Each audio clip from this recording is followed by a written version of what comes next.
Hello everyone, and welcome back to another Topcon Solutions Bluebeam Tips and Tricks video. I'm David Campbell, and for today's tips and tricks video, I thought we would cover preferences. So preferences a lot of times I feel like are overlooked when we get into Bluebeam Review. There's a lot of different things that we can do inside of these preferences, and I'm hoping to show a few of you today different options on how to customize this in ways that might make it a little bit easier for you to navigate or to use Review. So starting off with that, I'll go into the General tab here, and right under Options, this is where you're going to find the username that's going to populate as the author when you place your comments, right? You're also going to be able to change the theme here between dark and light. So if you prefer to have the light themed over the dark, this is of course where you change it. The startup mode, actually, this is a pretty handy feature if you want it to just stay in markup mode. If you notice that it does happen to go between markup or view, or if you do want to be able to switch and go off the last mode that you used, you can set that. Now, another kind of few options that we can set here. With our documents, we can choose to publish without the revisions, or you can set it to maintain the revisions, different things like that. A lot of different settings here. Find hyperlinks in PDF content. That's a really good one here. Redirect links and bookmarks when you're inserting pages with slip sheeting. So that's a really good feature to kind of look at as well. Navigation, kind of just talking about the different options that you want to utilize when you're navigating through this page. And in terms of setting the single page mode versus the continuous mode, single page for our bigger size sheets, right? So we can zoom in and out with our mouse wheel, whereas continuous mode is going to let us scroll down through that. The grid and snap settings, for those of you who did not know, this is where you can adjust your snaps. So much like our O snaps in CAD, we do have a capability to snap to content, snap to markup. This is also where you can adjust that snap color. So mine, I have like a bright cyan, so it stands out a little bit more when I want to kind of move around the page. You can also adjust your sensitivity here, okay? Then, for any of you that may be doing any type of drafting within Review, some conceptual type of drafting, right? You can utilize the grid here, show grid, snap to grid, and this is where we can actually adjust our grid spacing. Now, the other ones I wanted to talk about is if any of you are connecting with SharePoint, you're going to do so under the Interface tab, okay? And then this is a handy tool here, open and save files to DMS from toolbar only. You want to uncheck that. It's going to allow you to integrate pretty much your file explorer, right? So you can get into that and navigate to your different files instead of being limited to the toolbar. Some other options I'd like to talk about. Oh, this is a really good one here under tools and markup. If you want to set so you can reuse those tools over again, of course, we could go to tools and then find our way down to reuse. But you can also set this in the preferences here, reuse tools, auto size your text box and call out markups. These are some really good features to have if you want to utilize them inside of Bluebeam Review. Okay. The other one I wanted to talk about was under the Studio tab here. And under Studio, this is to kind of make it easier when you're utilizing something like projects or sessions. If you want to attempt to check out the files on open, so if you want to automatically have Review try and check that file open when you're in a project, you can go ahead and set it. The big one here I also wanted to talk about, though, was open and save files to Studio from toolbar only.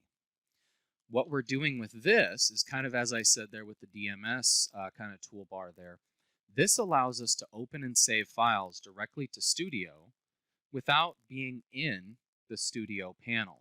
So I'll get right back into these preferences, but I just wanted to show you this one real quick. Let's say if I go open, okay? Right now, it's coming right here.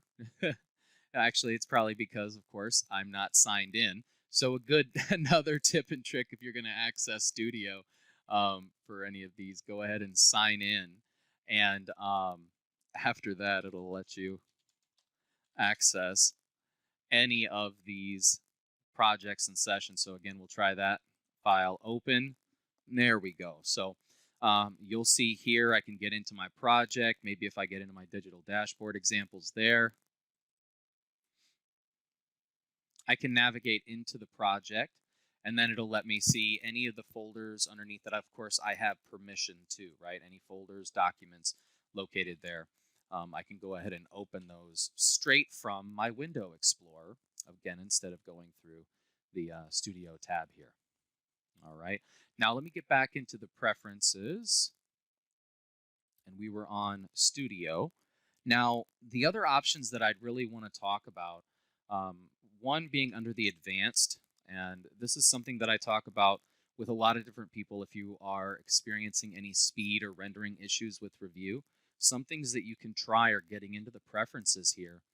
And under advanced, you could adjust your rendering engine, whether you want to run off your hardware, the software, the legacy GDI, or what rendering mode that you want to use. If you want to use iterative draw, or if you want to use wait for completion, okay, maybe giving it a second or two before it actually goes ahead to render. All right. Now, you'll also notice that we have an admin tab now, okay? So in the admin tab, this is where you're going to be able to reset your settings or back up those settings or restore, right? So you would want to go ahead and save a lot of those settings in terms of your profiles, the tool sets, a lot of that different stuff, and your preferences as well in terms of the net configuration, where you're looking for your stamps, your email templates, things like that. But also kind of how there you're going to see default PDF viewer, but I was going to say how how Revu is tracking these settings, right?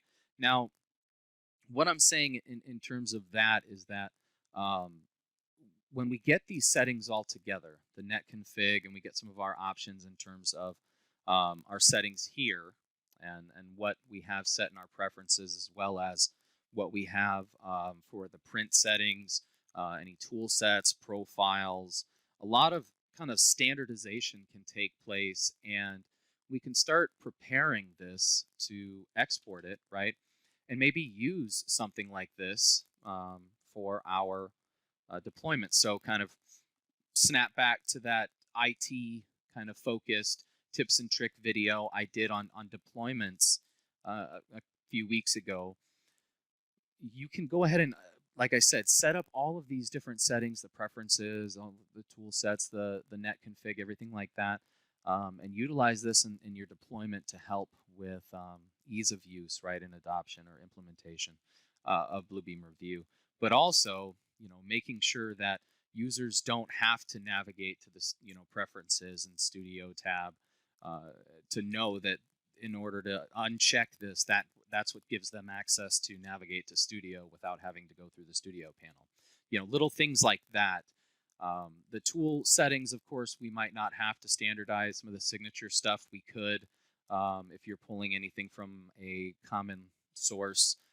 Some of the sketching, things like that, maybe could be, but you guys understand what I'm saying. But essentially, with these preferences, we can do a lot of that adjustments, and then again, kind of push those out to everyone who may find them valuable.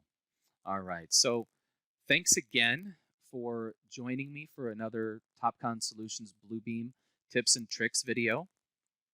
And I wanted to say again, if you have any feedback, if you have any ideas for potential tips and tricks videos, or anything you might want to see a webinar on, or anything like that, please do not hesitate to let us know. Reach out, and we will do our best to kind of reach back and actually, if I can make a video for it for tips and tricks, or we can make a webinar, then we will. If not, then maybe it's something that we can reach out to you individually and talk about. But again, thank you so much for joining us, and have a wonderful day.